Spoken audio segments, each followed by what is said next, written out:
This is an editorial passage, nearly 570 words, which I am going to dictate you at a speed of 80 words per minute. 5 seconds to go. Get ready. Start. British Prime Minister Rishi Sunak has succeeded in pushing his asylum and immigration bill, popularly called the Rwanda Bill, through the House of Commons, overcoming threats of rebellion by his MPs, who had expressed concern that the government's plan was not robust enough to survive legal challenges. This bill is a desperate attempt by the UK to stem the flood of illegal migrants who have been taking great risks to travel to that island nation, with more than 29,000 people making the dangerous journey across the channel last year.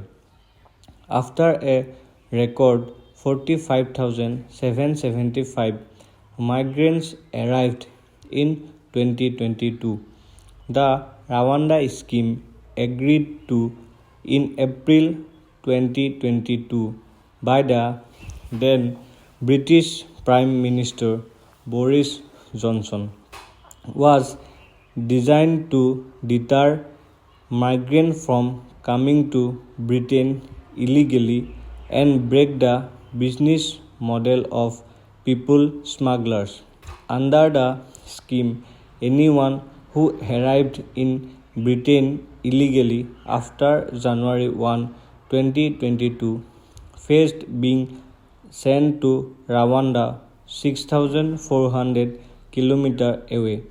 However, the Conservative Party has not been able to set the scheme in motion because the first deportation flight in June 2022 was blocked by European judges, and later the UK Supreme Court deemed the scheme unlawful because migrants were at risk of being sent back to their homeland or to other countries where they might be subjected to mistreatment.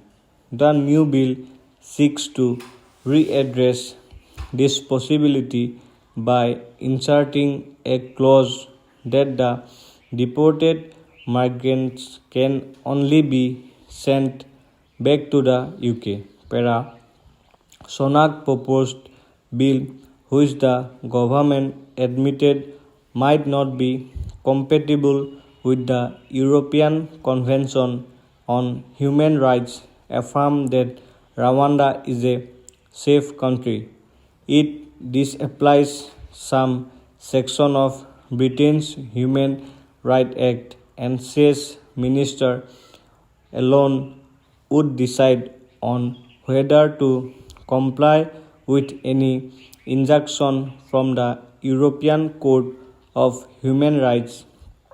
If passed, Sunak says flights to Rwanda would begin in spring. Though not a single migrant denied asylum by the UK has till date been sent to Rwanda, the latter country has already been paid £240 million, so implementation of the bill's provisions is of dire necessity to Sunak if he is to have the slightest chance of winning the next general election. Even though the bill has been passed in the lower house, it has yet to be ratified by the House of Lords. Moreover, it still does not address certain inherent anomalies.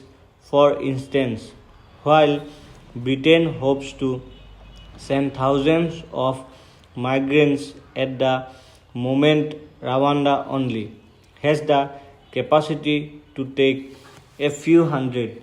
Also, the permanence of the bill is open to doubt, since the Labour Party, which is ahead in opinion polls, has pledged to scrap the policy if it wins the election. There can be little doubt that despite the threat of being inundated by illegal migrants remain a perpetual concern for the UK, it will perhaps need to find an alternative to the